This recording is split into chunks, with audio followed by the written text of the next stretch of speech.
Well, here we are, there's Porter, and we're right out in it now. You can feel the steam coming off the rice paddies now. It's steaming out here today. And it's not even noon yet, and you can just feel in the sun it's going to be about 100 here today, I think.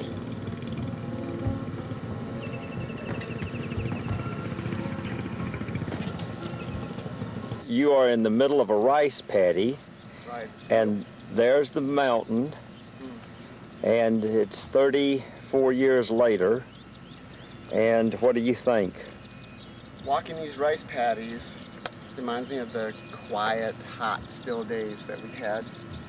This is very similar to this in the spring, maybe about 80 in the shade and 100 in the sun. But in the summer, we wore long sleeves all the time. It was 120 in the sun, in the shade, or 100 in the shade, and 130 in the sun, and it was 130 in the sun. very hot. Yes, and had to walk these rice paddies mighty carefully at night. That's for sure. But mostly we worked with the villages there, all the way to Marble Mountain. Still back up the other direction for a mile. Nearly a mile. None of these houses were out here back then? Nothing. No. Nothing. Not one like this. So just open field, paddies, marsh, some trees, and it's where you spent your 70 nights out in the bush. Yeah, the 70 different patrols I went on over a 7-month period. Again, 34 years later, right where you stood as a 19-year-old Marine. Yes, very true. Porter is now, he's having a spiritual moment right now. Porter is with just his departed friend from here, and his friend's boots as well, which is, that really means something. I mean, the gentleman passed away, and the wife ended up giving the boots to Porter, and so it is very meaningful. Just, they seem strange to other people, but it isn't strange if you dig down inside yourself and feel what kind of losses there were for everyone here, and for every American who was old enough to understand and be an adult and understand the Vietnam War, the challenges that existed there, the true challenges. Once again, I'm just like incredulous that this is the backside of Marble Mountain, where there was nothing but tiny villages, huts. Every single person wore black pajamas with bamboo pointed hat. And now we pass a Mercedes van, 100 motorcycles, and these beautiful marble statues just abounding here. Just beautiful work. Incredibly commercial. It's a terrific change, although it's hard to in one step imagine 35 years of change.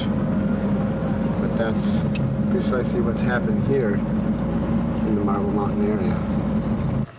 Here's an old pagoda and temple.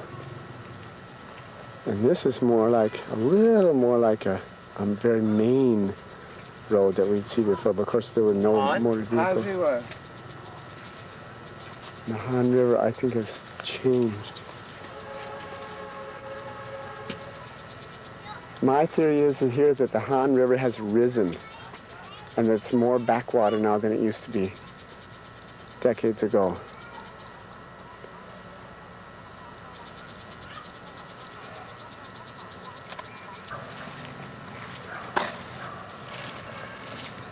Sometimes I feel that we're walking, and other times I feel like we're patrolling. Okay, David. But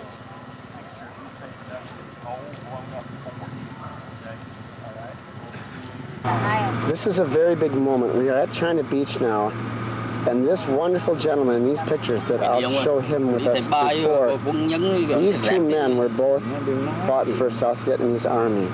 And this gentleman here, this young man, where I'm showing you his pictures, this young man ran a 155 howitzer for the ARVNs, Army of Republic of Vietnam. And we're very proud very proud of his pictures from 1972. And I'll show you in a moment these two gentlemen who are my friends now. I'm very honored. This is the Huey gunship that took him out to his battles. And they have come forth to meet us today. I'm very happy.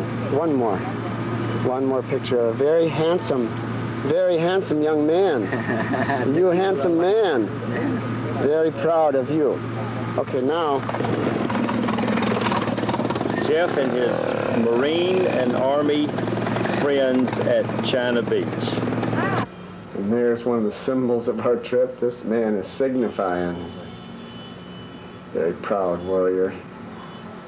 As we look out over Da Nang, and we see folks moving about, hear the sounds of activity, daily activity. Down over the Han River, out the hotel room, last day. Nice day. So on our way in, we flew over Bangkok for what must have been 20 straight minutes with mammoth hotels, business structures with helipads on the top, hotels with grass and trees and swimming pools all on the roof. Just a mammoth array of humanity. Really enjoying it here. A nice sunny day. Start off our last day.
I just want to express my incredible gratitude. As I've said to Porter just today on our last day here, this is something that I never would have dreamed that I would have done on my own. I never even thought about coming back to Vietnam. I had perceived notions about what it would be like, and now I've experienced it, and it's different. This is an emerging country that's trying to do the right thing. It's not a fascist, despotic country more like Iraq. Its leader is a little more fair-minded. Whoever's a lot of free enterprise. It's not such a bad place at all. It's bright and young, enthusiastic, good people, as you saw in the video. There's nothing that could have prepared me for this, and for the honor that I feel now at having been part of it. This is what I'm talking about. This company has done a huge amount with me and for me. In the end result, all I want to do as a regular guy, cheesehead from Wisconsin, is just serve others, be in some way serviceable to other people. It's what my life mission is at this point. And if this helps do that, I would be more than proud and pleased. For any of the people at EAS that ever see this, and especially I'm saying this to David and Porter and everyone, Mr. Lumley, and everyone at EAS, I extend my incredible gratitude for allowing me to maybe be a vehicle to help other people and to make this magnificent trip in that regard. And so, as the Buddhists do every day, thank you so much.